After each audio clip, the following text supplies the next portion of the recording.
여러분 안녕하십니까? 4월 15일 일요일 JTBC 뉴스입니다.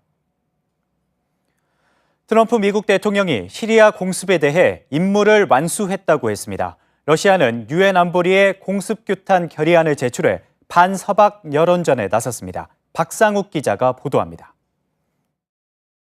트럼프 대통령이 미국과 영국, 프랑스의 시리아 합동공습 임무를 완수했다고 트위터에 썼습니다. 시리아의 화학무기 관련 시설 등을 대상으로 한 3국의 정밀 타격이 성공적이었다는 평가입니다. 미군은 공습에 사용된 순항 미사일이 105발이라고 밝혔습니다. 국방부 대변인은 화학무기 프로그램에 심장부를 쳤다고 했습니다. 자국의 방공망이 70여 발을 격추시켰다는 시리아의 주장을 반박한 셈입니다. 공습 직후 러시아와 중국의 반발이 이어졌습니다. 시리아 아사드 정권을 지원하고 있는 러시아는 즉각 유엔 안전보장이사회 회의를 소집하고 공습 규탄 결의안을 제출했지만 공습에 참여한 세 나라의 거부권 행사로 부결됐습니다. 중국은 관영 언론을 통해 안보리를 우회한 일방적인 군사 행동이라며 러시아에 힘을 보탰습니다. 과거 미국이 대량 학살 무기 등을 이유로 이라크를 공격했지만 결국 무기를 찾아내지 못했던 전례와 같다는 주장입니다. 바샤르 알 아사드 시리아 대통령은 미국과 대립각을 세우고 있는 하산 로하니 이란 대통령과 전화회담을 갖고 대미 투쟁을 끝까지 이어가겠다고 주장했습니다. JTBC 박상욱입니다. 김정은 노동당 위원장이 어제 오후 숭타오 중국 대외연락부장을 만나 중대한 문제들과 국제 정세에 대해 의견을 교환했습니다. 북중 정상회담에서 논의됐던 비핵화 문제에 대한 후속 논의가 이어졌을 거란 관측이 나옵니다. 김태영 기자가 보도합니다. 김정은 노동당 위원장은 어제 오후 중국 예술단 단장 자격으로 북한을 방문 중인 숭타오 중국 대외연락부장과 접견을 했다고 조선중앙통신이 보도했습니다. 통신은 김 위원장이 숭타오가 인솔하는 중국 예술단의 방문을 환영해 성대한 연회를 마련했다고 전했습니다. 또 접견 석상에선 조선노동당과 중국 공산당의 공동의 관심사로 되는 중대한 문제들과 국제 정세에 대한 심도 있는 의견들이 진지하게 교환됐다고 덧붙였습니다. 중대한 문제들에 대한 구체적인 설명은 없었지만 남북 및 북미 정상회담을 앞두고 있다는 시기적 특성상 비핵화 문제 등이 논의됐을 것으로 추정됩니다. 북한은 오늘 김일성 주석의 생일인 태양절을 맞이해 과거 무력 도발을 했던 것과 달리 내부적으로 문화체육 행사 등을 조용히 치를 것으로 보입니다. JTBC 김태영입니다. 인터넷 댓글 조작 혐의로 구속된 민주당 당원들이 문재인 대통령의 최측근인 김경수 민주당 의원과 연락을 주고받은 정황이 드러났습니다. 김 의원은 일방적으로 문자를 보내와 받은 것이라며 댓글 조작 연루 의혹을 부인했습니다. 또 일부 언론의 왜곡 보도에 대해 법적 대응을 하겠다고 밝혔습니다. 김혜미 기자입니다. 김모 씨 등 더불어민주당 당원 3명은 자동화 프로그램을 사용해 인터넷 기사의 댓글을 조작한 혐의로 구속됐습니다. 경찰은 구속된 김 씨가 보안 메신저인 텔레그램을 통해 대선을 전후해 민주당 김경수 의원에게 연락한 정황을 확인했습니다. 김 의원은 긴급 기자회견을 열어 연루 의혹을 강하게 부인했습니다. 김 씨가 자발적으로 돕겠다고 김 의원을 찾아왔고 이후 일방적으로 문자를 보내왔다는 겁니다. 자신은 의례적인 감사 문자를 보냈을 뿐 수시로 문자를 주고받은 사실은 없다고 해명했습니다. 김 의원은 또 대선이 끝난 후 김 씨가 무리한 인사 요구를 했고 이를 거절하자 불만을 품은 것이라고 말했습니다. 김 의원은 일부 언론 등의 악의적인 왜곡 보도에 대해 법적 대응하겠다고 밝혔습니다. JTBC 김혜미입니다. 대한항공 조현민 전무의 갑질 파문이 커지면서 동남아 휴가 중이던 조 전무가 오늘 새벽 일정을 앞당겨 귀국했습니다. 조 전무는 자신이 어리석었다면서도 광고회사 직원 얼굴에 물을 뿌렸다는 의혹은 사실이 아니라고 주장했습니다. 송지혜 기자입니다. 조현민 전무는 광고회사 직원 얼굴에 물을 뿌린 적이 없다면서 밀치기만 했다고 주장했습니다. 오늘 오전 5시 30분쯤 인천공항을 통해 들어오면서입니다. 물 뿌리기 갑질 의혹은 부인하면서도 제가 어리석었다, 죄송하다고 사과했습니다. 조 전무는 지난 목요일 베트남 다낭으로 휴가를 떠났는데 사흘 만에 귀국한 겁니다.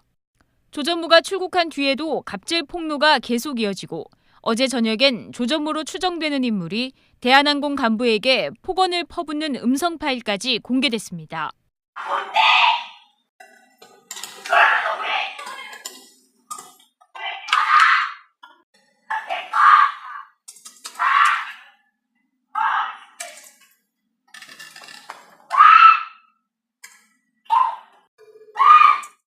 조전무가 얼른 귀국해 사과해야 한다는 목소리가 높아지자 일정을 앞당겨 돌아온 것으로 보입니다.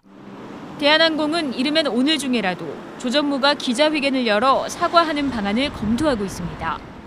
JTBC 송지혜입니다.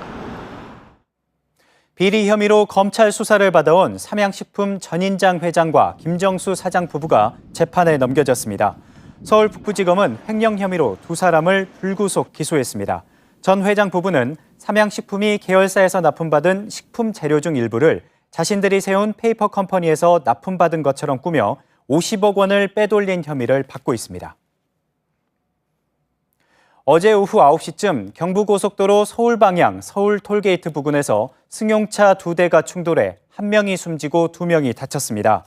경찰은 러시아인 A씨가 몰던 승용차가 차로를 바꾸던 중 직진하던 다른 차량의 옆을 들이받은 것으로 보고 있습니다. 이 사고로 A씨와 동승자는 머리를 다쳐 병원으로 옮겨졌고 상대 차량 운전자는 숨졌습니다. 세월호 4주기를 하루 앞둔 오늘 전국에서 추모 행사가 열리고 있습니다. 한동안 추모객이 뜸했던 목포 신항에는 시민들의 발길이 이어지고 있습니다. 세월호가 있는 목포 신항을 연결하겠습니다. 연지환 기자, 오늘 얼마나 많은 시민들이 현장을 찾아왔습니까? 네, 한동안 목포 신항은 한적했습니다. 하지만 어제 오늘 추모객들의 발길이 계속 이어지고 있습니다. 세월호를 잊지 않겠다는 다짐 행사가 잠시 뒤에 시작됩니다. 어제보다 더 많은 시민들이 목포 신항을 찾았는데요. 2,000명이 넘는 시민들이 행사에 참여할 것으로 보입니다. 행사는 과거와 슬픔을 이겨내자는 메시지를 전하고 있습니다. 제 뒤로 보이는 무대 위에서 청소년 댄스 동아리 공연과 피켓팅 등 여러 공연이 펼쳐질 예정입니다. 오후 2시부터는 세월호 참관 행사가 있습니다. 시민들이 보안구역 안에 있는 세월호 바로 앞까지 들어갑니다. 어제 서울 광화문 광장에서 행사를 진행한 유가족들도 잠시 뒤 이곳에 도착해 행사에 참여합니다. 네, 세월호를 다시 세우는 작업은 어떻게 진행 중인가요? 네, 세월호가 무트로 올라온 지 1년이 지났습니다. 1차 수색 작업은 종료됐고 세월호를 바로 세우는 직립 작업이 한창입니다. 배의 수직 지지대를 33개 용접해서 배를 세우게 되는데 이 작업이 이미 끝났습니다. 세월호를 들어올릴 해상 크레인은 빠르면 4월 말에 도착할 예정입니다. 이 해상 크레인이 배를 들어 올려서 바로 세우게 되면 직립 작업은 끝이 납니다. 배가 바로 서게 되면 그동안 들어갈 수 없었던 구역에 들어가서 수색 작업을 진행하고 침몰 원인을 분석하게 됩니다. 지금까지 목포신항에서 JTBC 연지환입니다. 세월호 참사 4주기를 하루 앞둔 오늘 문재인 대통령이 추모 메시지를 발표했습니다. 문 대통령은 페이스북에 올린 메시지에서 세월호의 비극 이후 생명을 우선하는 가치로 여기게 됐고 이웃의 아픔을 공감하게 됐다며 촛불도 새로운 대한민국의 다짐도 세월호로부터 시작됐다고 밝혔습니다.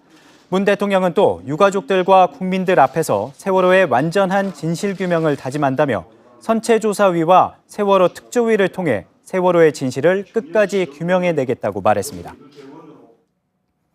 올 들어 3월까지 62만 8천여 명이 실업급여로 1조 5천억 원을 받은 것으로 조사됐습니다. 분기별 집계를 시작한 2007년 이후 역대 최대입니다. 고용보험에 가입해야 받을 수 있는 실업급여는 일자리를 잃은 사람들의 규모를 가늠하는 지표로습니다. 올 들어 실업자 수는 매달 100만 명을 웃돌고 있습니다. 반면 취업자 증가폭은 10만 명대에 그치고 있습니다. 건설 경기가 부진하고 최저임금이 올랐기 때문이란 분석이 나옵니다. 환경부가 내일부터 닷새 동안 봄철 미세먼지를 줄이기 위해 자동차 배출가스를 집중 단속합니다. 전국 240여 곳에서 노후 경유 차량과 시내외 버스 등 약 4만 4천 대를 중심으로 살펴봅니다. 배출 허용 기준을 넘긴 차는 15일 안에 차량을 정비해야 하고 이를 지키지 않으면 10일 이내에 운행 정지 명령을 받게 됩니다. 중국발 황사의 영향으로 전국의 미세먼지 수치가 치솟았습니다. 낮 기온도 어제보다 낮고 바람까지 강해서 쌀쌀합니다. 보도에 이예원 기자입니다.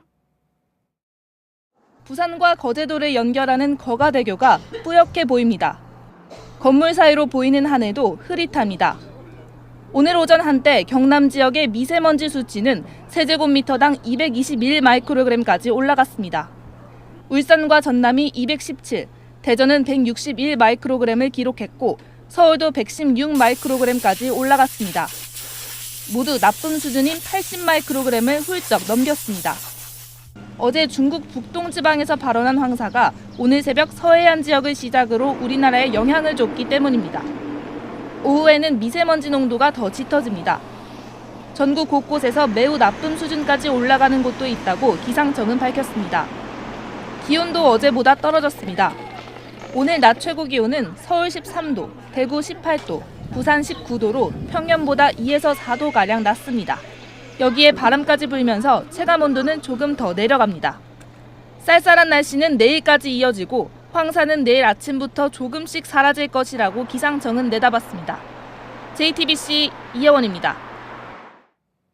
미국 중북부 일대 10개가 넘는 토네이도가 불어닥쳐 피해가 잇따르고 있습니다. 루이지애나주에선 이동주택이 토네이도에 휩쓸려 잠자던 2살 아이가 숨졌고 아칸소주에서는 강풍으로 4명이 다쳤습니다. 미네소타주와 사우스다코타주 공항에서는 항공기 수백 편이 결항된 가운데 오데오 주변주 지역에는 하루 이틀 정도 더 눈보라가 계속될 것으로 예보됐습니다. 이상으로 JTBC 뉴스를 마칩니다. 시청해주신 여러분 고맙습니다.